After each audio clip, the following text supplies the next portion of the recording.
вашето внимание. Бидејќи ја почнуваме промоцијата, најпрви да ви се задоволам за вашето присуство на вечерашниот настан од името на Издавачкиот центар 3. Ви благодарим што сте тука на овој наш завршен настан за оваа книжевна 2025 година, на еден промоцијен прекрасно ново издание. Збирката од Типка самотна ноќ од Нина Шумовиќ Цветковска. Многу сме драги што сме издавачи, многу сме драги што Нина ни ја доверила да увиде текстови кои инаку верувам повеќето од вас знаете, настанати уште времето на пандемијата, првенствено напишувани на Facebook, меѓутоа доволно вредни да се најдат денес во облик на книга која што напишана иако дебютантска книга на Нина, е дело како најраздело автор на вистина подоцна емоции. Книга што малку не враќа во времето, меѓутоа не на лоша страна на пандемијата, туку на она баш интимна, самотна, тивка, тивој аспект на тоа време. И на моментот дека сите во тоа време се сретнаа како многи важни работи за сите нас. И така и оваа книга изобилува со многу лични моменти кои што, иако се автобиографски пред се, имаат една универзална вредност која што верувам секој од вас ќе се пронајде читајќи. Да не заборам само, книгата изобилува и со прекрасни илустрации од Владислав, исто така и дизајнот на колицата кој што е прекрасен. И вечерва имате можност да купите книгата тука и за првите 50 читатели имаме и едни специјални картички, односно Владислав има специјални картички кои што се нумерирани, кои што се ќе добиете. Во продолжение ќе слушаме малку извадок од книгата, на интерпретација на Милена, и потоа следува промотивната реч и разговор со авторката. Така што се надам ќе уживате и поздравам уште еднаш.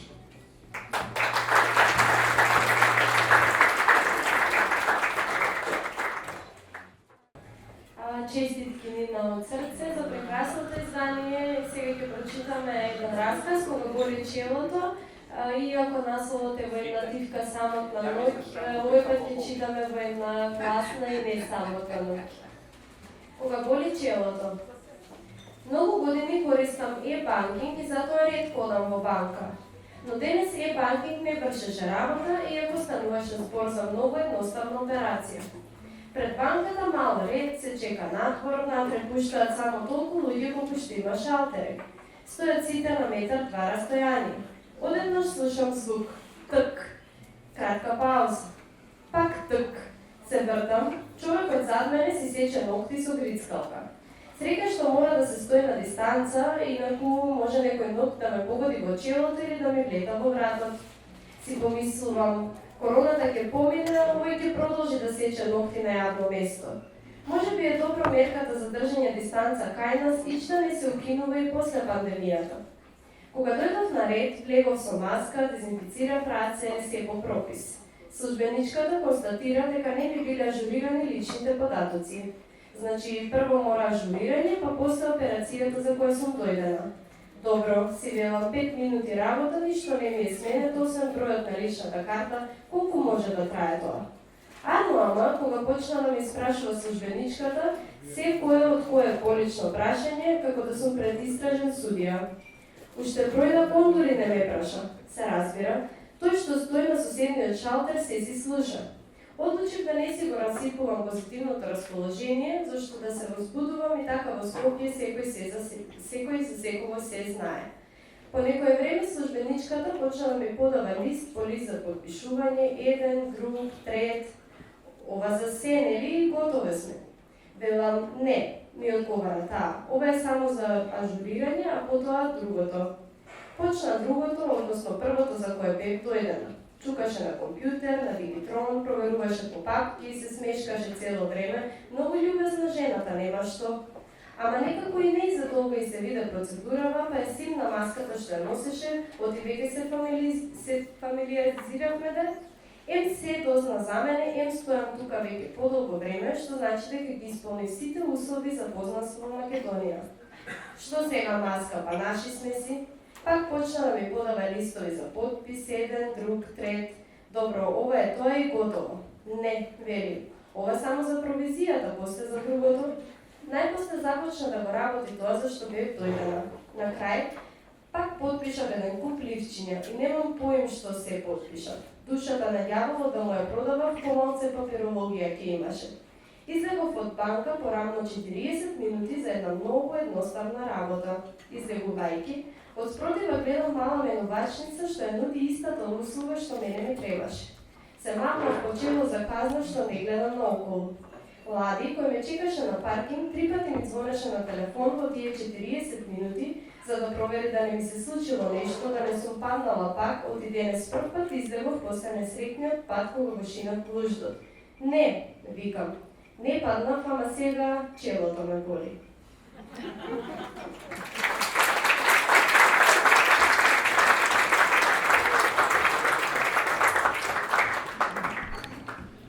Уште едно трето доделете, доправете на сите што сте денес тука со нас во толку голем број и ви благодарам што сте дел од промоцијата на оваа книга која и јас необично интимно и близко ја доживеав и искрено не го очекував тоа. Потому задоволството да промовираме нешто вакво расположение, многу големо и необично интересно. За оние кои не ме знаете, јас сум Ивана, книжевица и културна работничка од Скопје, а денес не сум навистина важна јас, важна е Нина, бидејќи сум тука само како канал кој ќе го представи тоа што Нина го има напишано и исклучително многу се радувам за тоа.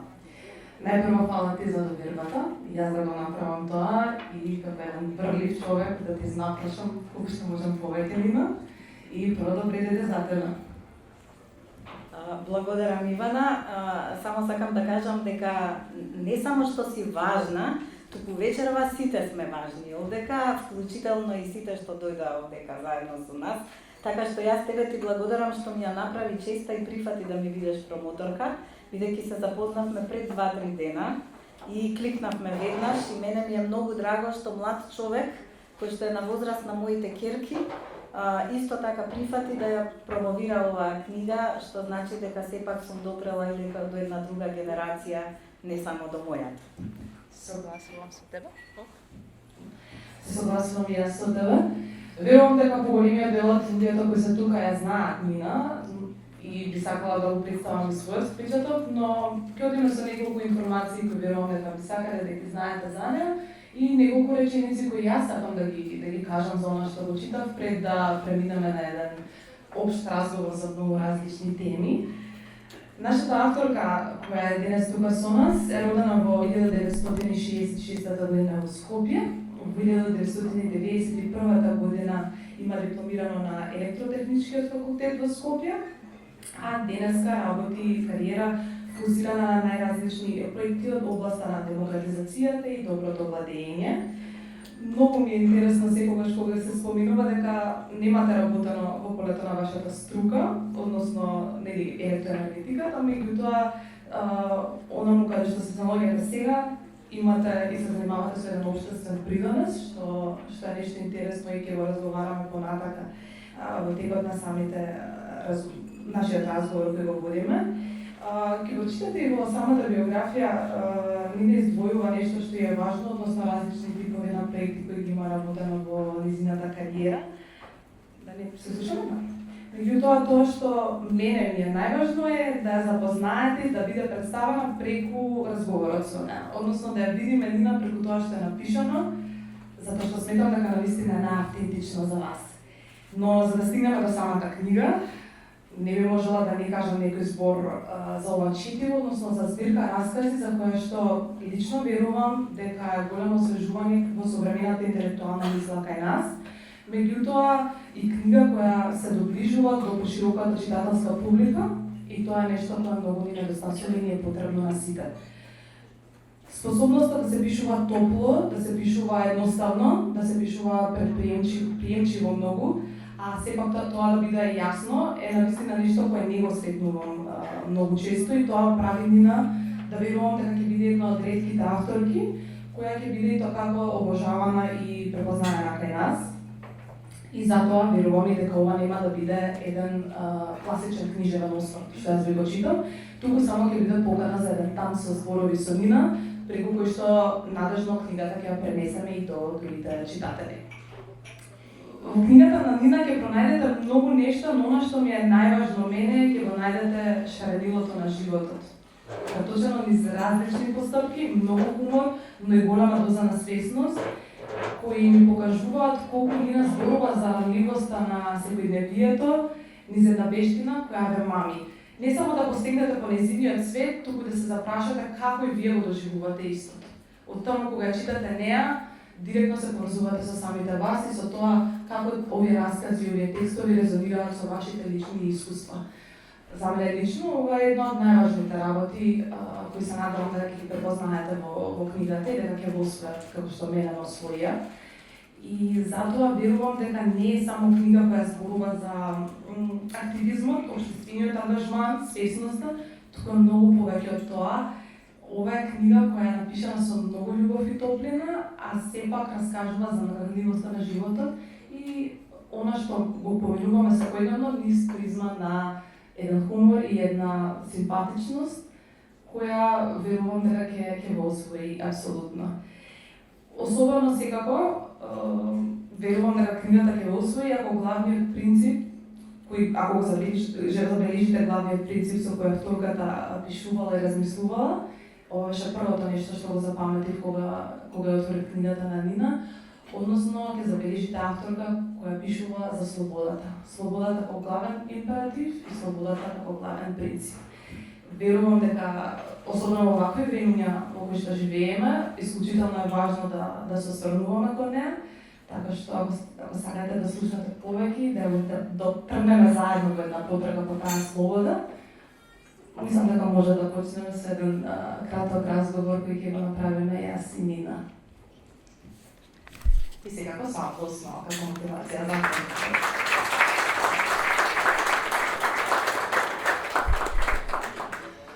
Значи, Нина, сакам да те прашам многу работи, свесна сум дека имам ограничено време, ќе се задржиме на тоа што ни е најважно и секако во некаква структура која се надевам дека на сите гости тука ќе им даде малку забава, но и интерес за тоа што ќе го читаат понатаму. Во Тивка самотна ноќ е книга која едноставно не можеме да избегнеме да не ја споменеме пандемијата, односно мораме да започнеме кога зборуваме за оваа книга со она што беше основно барем за мене кога зборувам за неа, контекстот на пандемијата и вашето доживување на општеството кое влезе во еден сосема инаков циклус во тој период. И оттаму првото прашање кое природно се наметнува за да навлеземе во овој разговор е прашањето што за вас значеше таа Тивка самотна ноќ со која сите се соочивме во еден исклучително важен период, кој остана да биде обележан историски во новата историја на човештвото. И не би сакала да кажам дека носи само лоши работи, донеси многу важни сознанија за нас. Ајде да почнеме од вашите сознанија во овој контекст. Најпрво, сега го уклучи се. Најпрво ти благодарам, Ивана, за прекрасниот осврт. Јас стварно се чувствувам почестена. Убав осврт направи на книгата. Сега да се вратиме на прашањето околу ковидот. Ковидот беше многу драматичен пресврт во нашите животи, нешто единствено и исклучително што никогаш претходно не сме го доживеале. Она што мене лично ми го донесе, тоа е сознанието за тишината. Ние живееме во еден многу бучен дел од Скопје. Тоа е една динамична околина и кога ние се движиме по улиците, по Партизанска, кога возиме, тоа од сите страни не напаѓаат слики, не напаѓаат билборди, реклами, хаос, некој позади тебе вози, ти свири со колата, застануваш на раскрсница, не знаеш дали да го гледаш билбордот, дали да го гледаш семафорот, како се менуваат светилките, или да гледаш некаде на трета страна. Во исто време низ главата ти поминуваат еден куп проблеми кои што ги имаш секојдневно, така што сите тие сензации кај мене предизвикуваат еден страхотен немир за кој што јас не сум била ни свесна дека го носам цело време во себе, додека не настапи таа тишина во пандемијата. Кога се случи пандемијата, наеднаш настана потполно еден смирување едно тотално во кое што сите тие сензации наеднаш ги снема и во еден момент јас почувствував дека имам доволно време и доволно простор и тишина да се ги слушнам собствените мисли, кои што во претходната динамика ми бегаат. Тие ми надоаѓаат и цело време бегаат од мене затоа што јас немам просто време да им се посветам. Таа тишина всушност е најпозитивното нешто од пандемијата што јас го извлеков и што мене ми донесе навистина еден прекрасен момент на себе истражување, на себе осознавање, на интроспекција, на се она што сум го преживеала во минатото, сеќавање на некои спомени, анализа на тие мои мисли, така што јас во еден момент добив потреба тие мисли и да ги запишам на хартија. Не дека претходно не сум пишувала, јас сите пријатели овде што се присутни знаат дека многу активна бев на Facebook, дека коментирам за се живо и диво, за општествени случувања, за културни настани, дека имам мислење за се и се што. Меѓутоа, моите собствени приказни некако тогаш излегоа на површина токму во времето на пандемијата. Е сега како ги ставив на хартија, така одеднаш па добив желба и да ги споделам со луѓето. Ние во тој период немавме никаква социализација, никаква комуникација, многу ни беше лимитирана таа, значи не можев да ги споделам со луѓето и си реков, добро, ќе ги ставам на Facebook и така ќе ги споделам со луѓето. Интересно е дека луѓето има многу позитивни реакции. И имаше навистина многу фини коментари кои што мене ме охрабрија и понатаму тоа да го правам, заради тоа што луѓето навистина во многу од тие приказни, кој се насмеал, кој се препознал, навистина ми праќаа убави пораки. И тогаш продолжив да го правам тоа, затоа што тоа мене ми даваше чувство дека имам контакт со луѓето, дека имам интеракција, бидејќи јас сум па многу тип кој што сака да комуницира со луѓе и со сите луѓе сакам јас да зборувам, бидејќи мислам дека од секој човек може по нешто да се научи. Така да тоа ја пополни таа празнина која што ја чувствувавме во ковидот. Тоа е моето доживување на ковидот. Нешто кое ми остана како особен впечаток е дека книгата е полна со топлина, меѓутоа и голема мудрост. Тоа ви го кажав веднаш кога се видовме и отворена за поширока група на читатели, што исто така многу важно. Внатре споделувате многу важни и многу интимни моменти од вашиот живот. Станува збор за заменувањето на вашите ќерки, вашата мајка, вашиот татко, го спомнувате вашиот сопруг и односот со него. Што ви беше всушност, зашто ви беше најтешко да пишувате, имајќи предвид колку сериозни теми опфаќате, меѓутоа тоа го правите на многу вешт и многу суптилен начин? Да, ова за топлината ми го имаат кажано и други, ти благодарам, ама ова за интелектуалната мудрост, баш ти благодарам и супер што Роберт не снима овде, ќе остане забележано на камера. Да, лични се приказните, се сите лични. Е сега, јас сметам дека човек за да пишува за нешто, за било што, треба да ја барата материјата. Значи, било што да сакаме да пишуваме и да е непозната темата, треба да истражиме темата, претходно да научиме нешто на неа, за темата, за да седнете да пишувате. Втората работа е во областите, и тоа ова за знаење на материјата, познавање се однесува на сите области во животот, апсолутно. Во областите како што се литература, пишување, уметност, визуелна уметност, не знам, творештво, било какво кое што е поврзано со креација на нешто врзано за ликовна уметност, музика, без оглед литература, тоа бара и чувство. Треба да ви е преживеано чувството за да можете да го изразите. И третата работа е по мене и најбитна, тоа е искреноста. Значи, ако сте искрени во тоа што го правите, луѓето тоа го препознаваат. Ако продавате магла, и тоа го препознаваат исто така. И сега јас си велам, нели, материјата мојот живот, јас ја баратам. Не постои никој друг покомпетентен од мене кој што ја барата таа материја освен јас. И тоа е нешто што мене ми е блиско, чувствата ми се преживеани, а плюс како карактер сум брутално искрена. И тоа многу пати на собствена штета. Меѓутоа, таа брутална искреност еве овде се покажа како плюс. Сето тоа собрано, тоа е тоа што ме натера да ги пишувам приказните. Меѓутоа, вие ме прашавте дали ми беше тешко и што ми беше најтешко. Не ми беше тешко. Ја баратам материјата. Не ми беше воопшто тешко. Сега ако зборуваме дали кога пишував ги преживував емоциите повторно, да, секако, секогаш.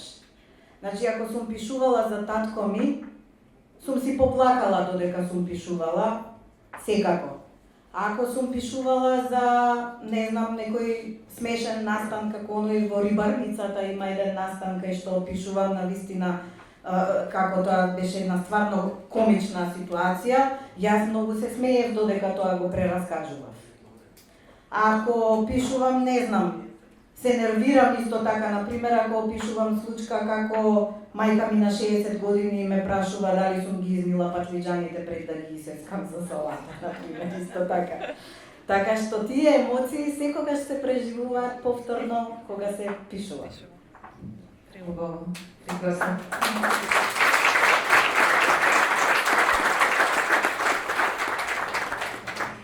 Нина, моите омилени раскази се сите каде што се споменува мајка ви или односот со ќерките.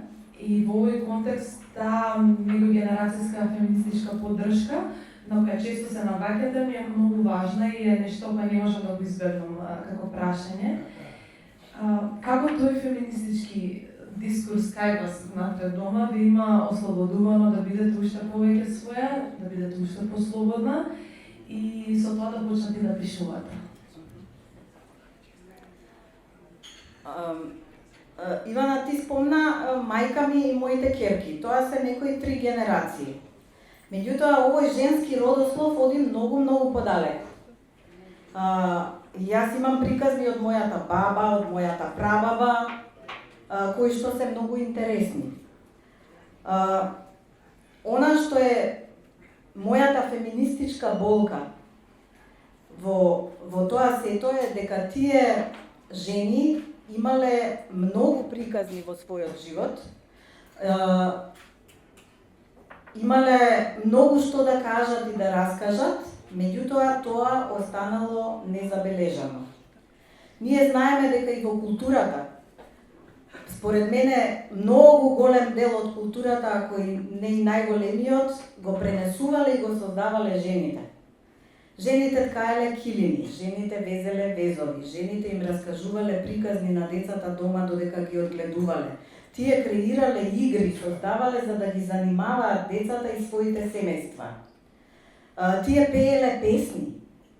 Меѓутоа, сето тоа останало просто анонимно, исчезнало некаде во времето, останало незабележано.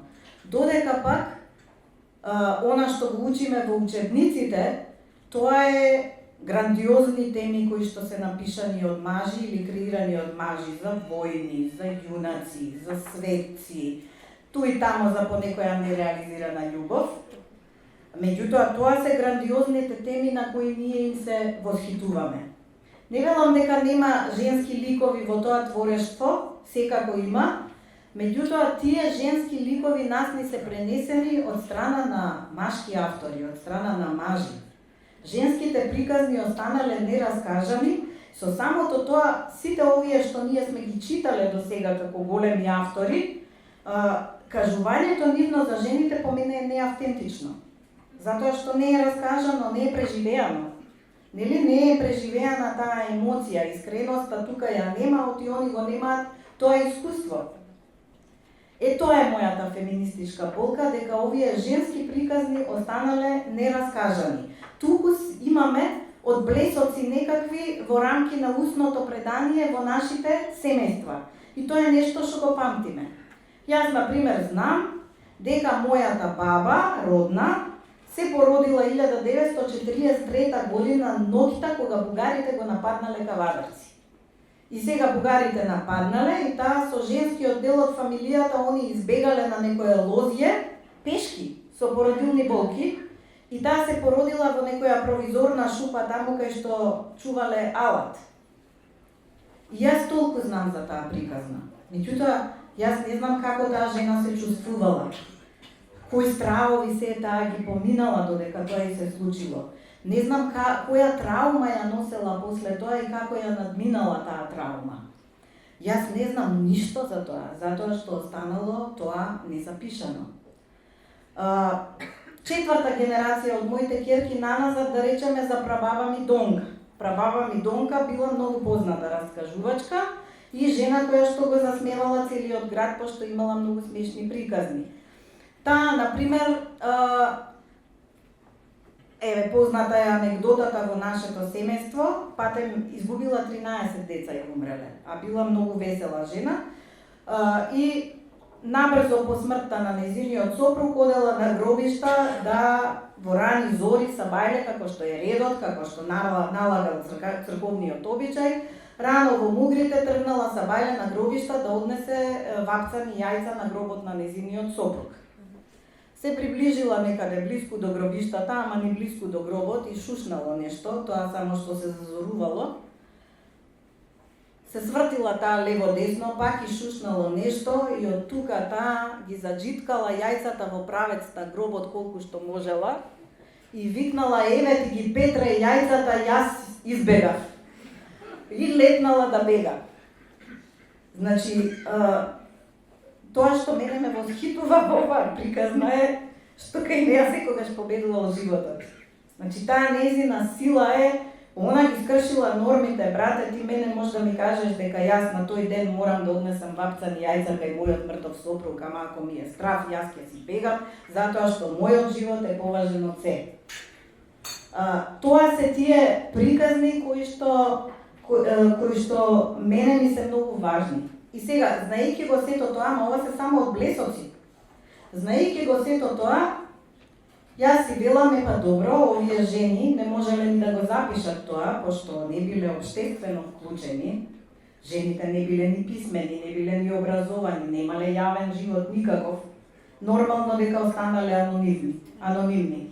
Арно, ама па јас не сум неписмена, јас сум образована жена. Зошто јас моите приказни да не ги запишам и да не ги оставам за некои мои правнуки и внуки, кои што еден ден не сакам да се прашуваат, абе како се чувствуваше баба ми Нина во ковидот, него ќе имаат прилика и сведоштво, ете, да си ги прочитаат.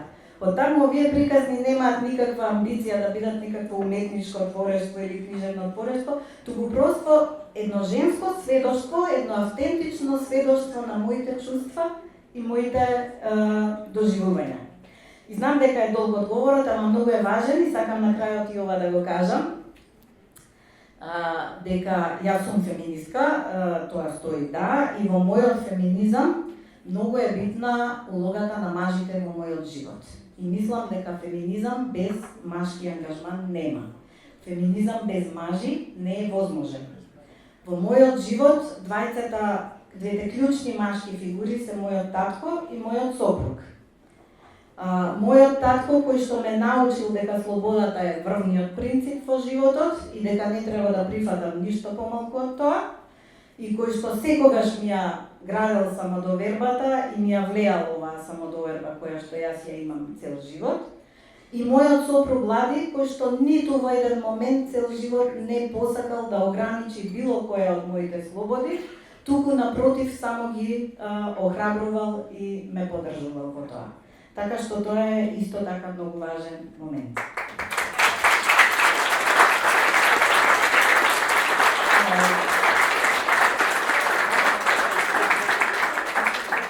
Апропо разговорот за феминизмот, не можеме да не ја споменеме слободата, како што напоменавме и претходно, како еден важен принцип и на вашето живење, но и како еден демократски, еден космополитски увид кој ни е многу потребен колективно и многу ме разнежни ова што го кажавте сега, само се надоврзува на токму на следното прашање.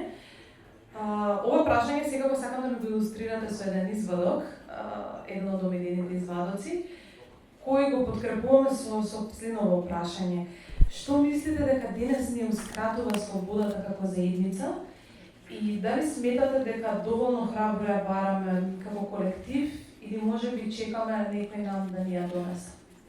Да, Ивана ми кажа уствари на почетокот дека нејзин омилен расказ е тој за од слободата по високо сонце не постои и дека особено ја допрела реченицата во светот кој никогаш не бил слободен или барем не за сите, во светот кој се повеќе станува неслободен, мојот Бог е слободата. И точно е тоа, мојот Бог е слободата. Така е, слободата е главен принцип, мојата звезда водилка во животот, нешто што ми е најважно од се. Само, знаеш, треба да имаме во предвид, Богот е недофатлив. Така е слободата. А тоа од причина што секогаш кога ќе стигнеме до една слобода, ние имаме потреба од друга слобода. И таа потрага никогаш не завршува. Секогаш тој пат кон освојување нови слободи е потребен и важен и секогаш трае. Затоа татко ми викаше секогаш слобода и љубави никад не е доста. Нема крај тука. Од каде тоа сека и мене, татко ми беше војно лице, беше офицер во Југословенската народна армија и владееше генерална перцепција кај моите пријатели и другари дека кај нас дома владее војничка дисциплина, дека тоа е се ред, поредок, дека тоа е строго, се и така. Напротив, ништо од тоа не беше така. Ние бевме едно исклучително демократско семејство во кое што сите слободи беа дозволени, сите теми беа дозволени, се разговараше, за се зборуваше. Јас бев една од ретките што немав ограничено време за излегување на вечер, кога излегувавме и можев да се дојдам кога сакам, се додека ги информирам кај су, но секогаш требаше да размислам за последиците од консумацијата на слободата што сакам да ја користам. И да бидам свесна за тоа што ме чека откако ќе ја искористам таа слобода. Изборот беше мој. Сега, слободата е избор. Значи, ако имаме избор, имаме слобода, тоа е за мене исто така многу важно, и кога немаме избор, тогаш си како фатен во стапица и тука немаш каде. За жал во животот многу често се наоѓаме фатени во стапица и затоа и е недофатлив Бог таа слобода во сите можни ситуации. Тоа воспитание такво слободно, мислам дека е клучно за развој и на мојата личност и јас се трудев да го пренесам и на моите деца. И тука имавме со Лади апсолутна согласност дека треба во таков апсолутен дух да се воспитуваат, што не е често случај во околината. Дури и јас во школа се сеќавам и Сидора и Ангелина кога беа во школа, главниот метод на воспитание кај нас е забраната. Не прави тоа, не се качувај, не скокај, не трчај ке се испотиш, не прави ова, не прави тоа, без да му се објасни на детето зошто не треба нешто да прави. И мислам дека тоа не е добар начин, барем јас не го практикував во моето воспитание на моите деца. Исто така во школа, добри се децата што се послушни, мирни, кротки, не поставуваат прашања. Јас се сеќавам дека Ангелина беше избркана во прво оделение основно школа, значи дете од 7 години, беше избркано од час, затоа што се осмелила да праша на час по ликовно со кои бојци треба да бои. И сега детето тогаш не трпа.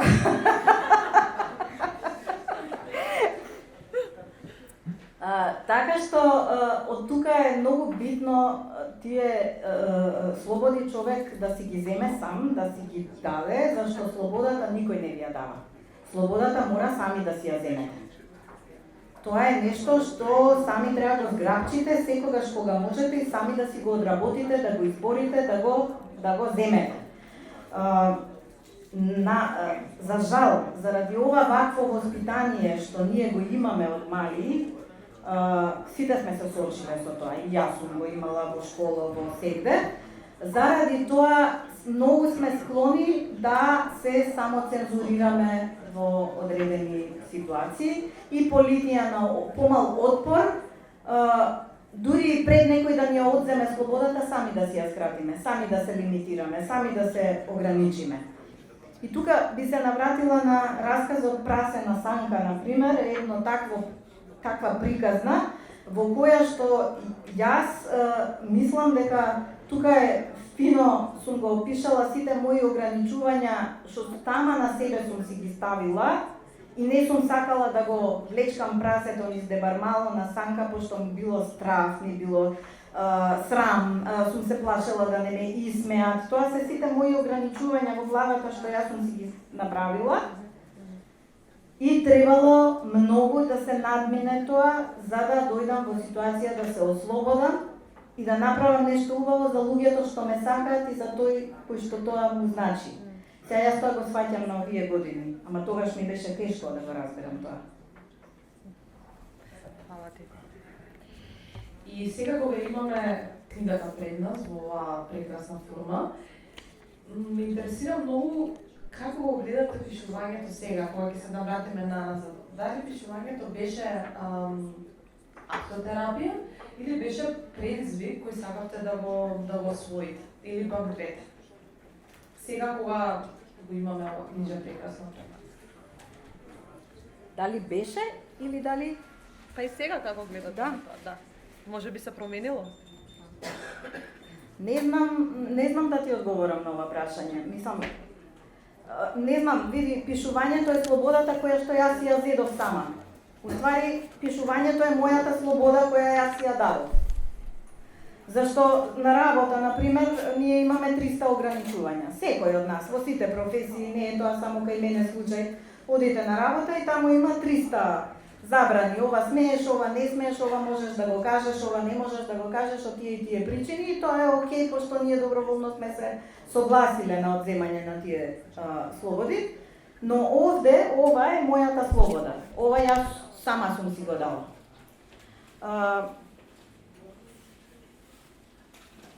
Не знам каде води ова патување, ќе видиме. Главно, мене ми е инспирација тие банални некои случаи кои што ги гледам во секојдневниот живот, зашто јас имам обичај да гледам околу мене што се случува, да ги гледам луѓето како изгледаат. На Сабајле кога одам на работа, им ги гледам ликовите и се обидувам да погодам дали се среќни, дали се тажни, дали одат со радост на работа или одат со мака, па им се враќаат нозете. И си правам филмови во глава за тоа какви се нивните животи и така натаму. И тоа ми е многу интересно. И од тука ги влечам приказните. Меѓутоа сега мора да имате предвид дека јас сум сепак инженер по професија, нели? Не ги правам јас приказните само за да редам зборови, кај мене се мора да има влез и излез. Задача која решавате, вие знаете што ви е дадено, што ви се бара. Имате кај сте сега, кај сакате да одите. Е така и приказните мои имаат инспирација во некоја банална случка, ама на крајот водат кон некоја универзална поента што сакам да ја кажам или сакам да ја давам. И тоа наблюдување е такво на луѓето околу мене, на настаните, мене многу ми значи, ама сега има тука една задршка, не е тоа апликативно сегде. Јас кога бев кај Исидора во Холандија, така си се загледував наоколу, си гледав, си посматрав све што се случува и Исидора ми вика, мамо, не се звери бе во луѓето така? Викам, абе, не се зверам, си гледам така необавезно. Но вика, ама немој, не е тука културата таква, не ги вознемируваш луѓето, не можеш така да гледаш во нив. И така Исидора го сосече секој мој обид тука да направам било каква приказна за мајке и Јоп од Холандија.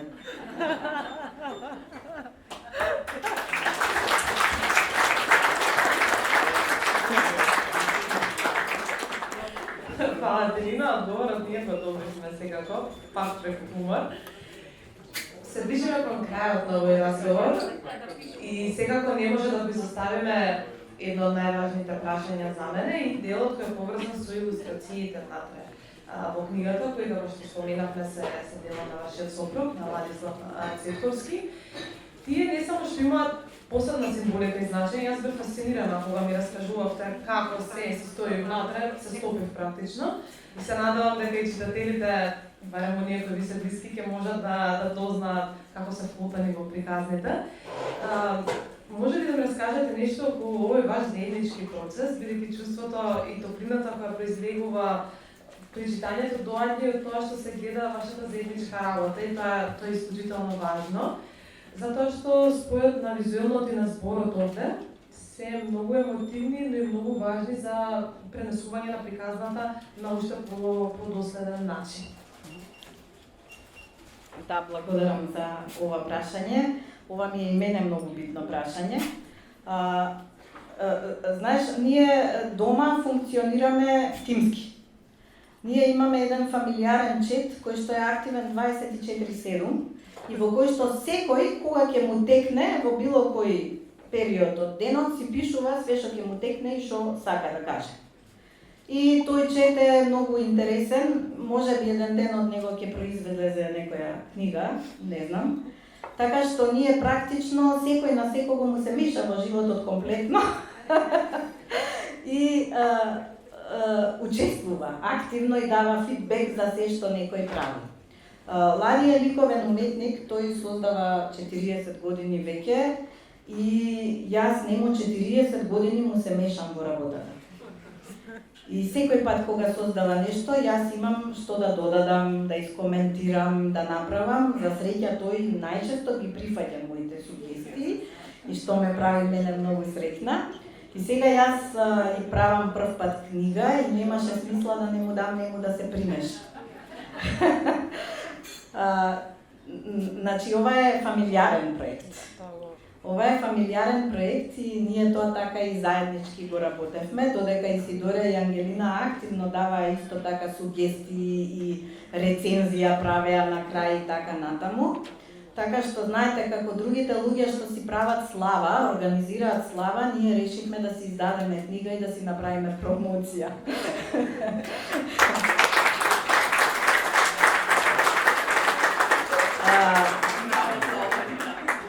Околу илустрациите,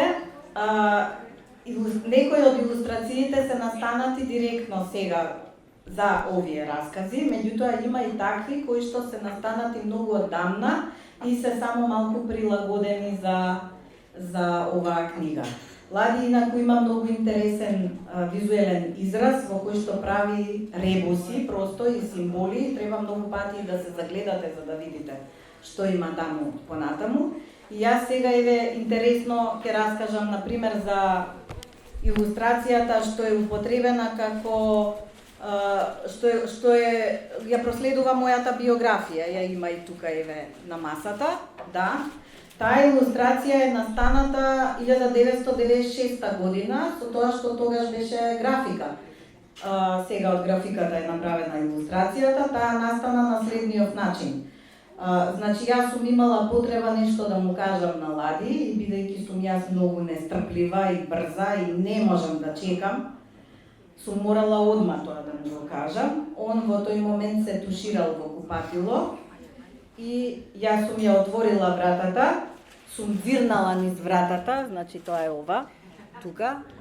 Сум дзирнала низ вратата, сум му кажала на брзина што имам да му кажам и сум ја затворила вратата. Тој момент е тој портрет, ама тоа сум јас. Тоа сум јас затоа што е целото моје нетрпение, нестрпливост изразено тука, брзото зборување без да дишам, затоа немам нос.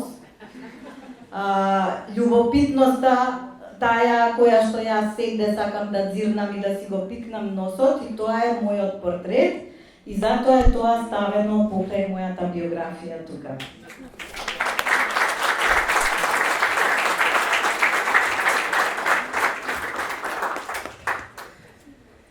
Фала ти, Нина, многу. Имам веројатно многу разговори и многу настанија, но ова е веројатно еден од ретките каде што јас се смеам, уживам толку многу со тебе и се чувствувам толку природно. За се ова што го зборувам за Нина и за тоа како јас како промоторка ја доживувам, ќе замолам Милена да го илустрира ова со еден прекрасен расказ, за да се потврди да не зборувам јасно. Поведи Мила. Исто така во однос на графиката, може би ја предвидел книгата од претходно, зашто мене првата мисла ми е дека личи на моливче, дека ликот се продолжува во молив. Да се одболува среќата. Новогодишните празници ми се меѓу поубавите периоди во годината. Доаѓаат децата, се враќаат дома секој од својата стварност, од некои други светови во кои се раѓаат поинакви размислувања, поинакви соништа, нови желби, различни радости и таги. Доаѓаат и со себе ми ја носат истата радост што ми ја донесоа во моментите кога ги родив, збогатена со сите нивни нови чувства, искуства и сознанија. Наеднаш оживува куќата. Кај нас секогаш е живо, ама ова е друг вид енергија. Така беше и годината. Си поминавме незаборавно, впрочем како и секогаш. Разговори до доцна во ноќта, секој со своји аргументи и страстни расправи, како да сме во некој семеен дебатен клуб, небитно која е темата. Уметност, политика, бизнис, забава, секс, љубов и рок-н-рол нема табу тема.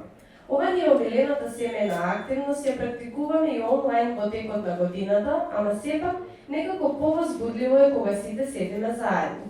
Заедно редевме служувалки, гледавме хокеј, стрикли кам денсинг, смешни видеа, читавме за Хари и Меган, решававме зборле, пеевме со Ангелина и Сидора ни ги објаснуваше најновите трендови на светската музичка сцена.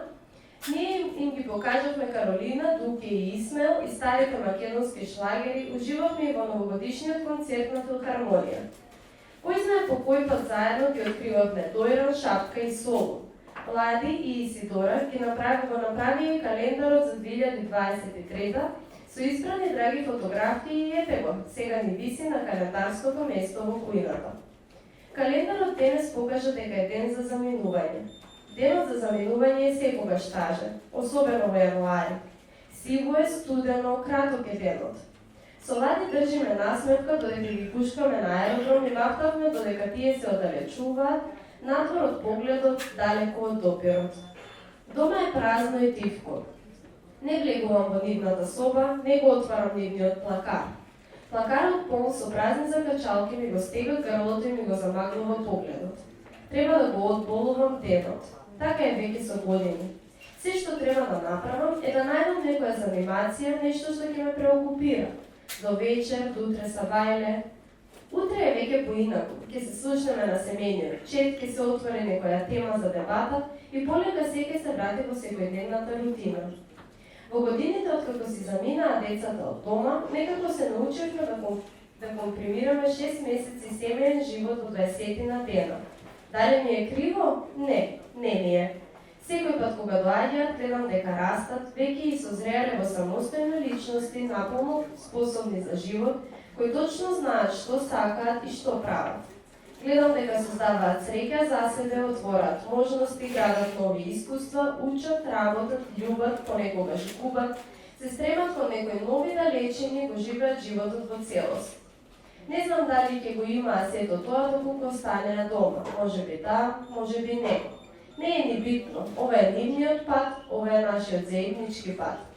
Ќе продолжиме да го компримираме времето. 6 месеци во 1 месец, 3 месеци во 1 недела. Како што ќе можеме.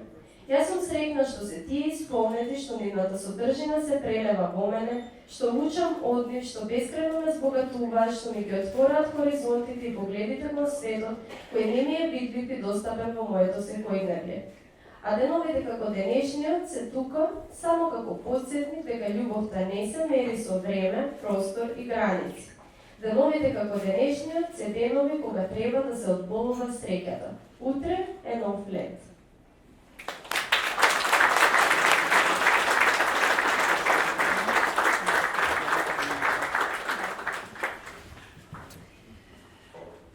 Драги наши, јас не толку субтилно сега ќе погледнам и ќе прашам дали може би имаме прашања за авторката. Доколку некој сака тоа да го направи во ваква форма, секако е добредојден, слободно само нека крене рака. А доколку такво нешто нема, секако во неформална атмосфера ќе го продолжиме тој разговор и верувам дека ќе стигне многу прашања до вас, Нина. Добра. Доколку е таква атмосферата, Нина, верувам дека сакате нешто да додадете и вие, јас пред крај, повелете. Јас би сакала на крајот да се заблагодарам на некои луѓе кои што навистина многу придонесоа во реализацијата на овој проект. Прво сакам да се заблагодарам на издавачкиот центар 3, на Бојан Саздов и целиот тим од 3, Милена, Виолета Танчева Златева, која што за жал вечерва не е тука, ама многу ми значеше нејзината помош околу јазичната редакција и лектура, Славко Јовановски кој што учествуваше во техничката обработка, така што ви благодарам многу и се надевам дека ќе имаме можности повторно да соработуваме. Сакам да се заблагодарам многу на Роберт Јанкуловски кој што вечерва тука изрази желба да не сними и да направи видео, на што јас посебно сум горда, заради тоа што Роберт Јанкуловски и Моника Мотевска се автори на еден од најдобрите документарни македонски филмови за браќата Манаки, и можеби единствениот документарен филм за браќата Манаки, кој што е ремек дело и кој што не го гледал обавезно да го гледа.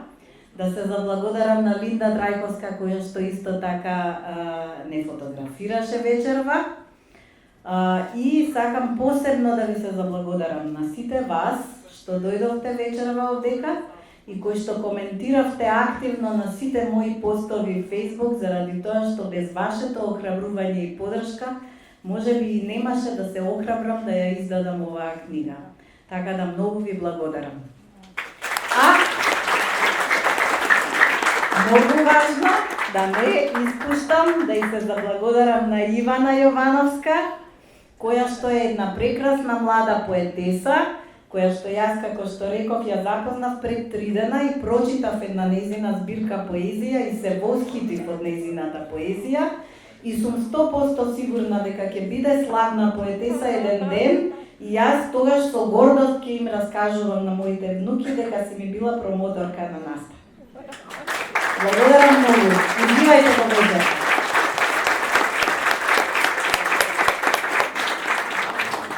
Може да ги повикам само на подпишување. Јас само би ве повикала да доколку сакате да се земете подпис од авторката, да поведете овде и во неформална атмосфера да продолжиме со разговорот.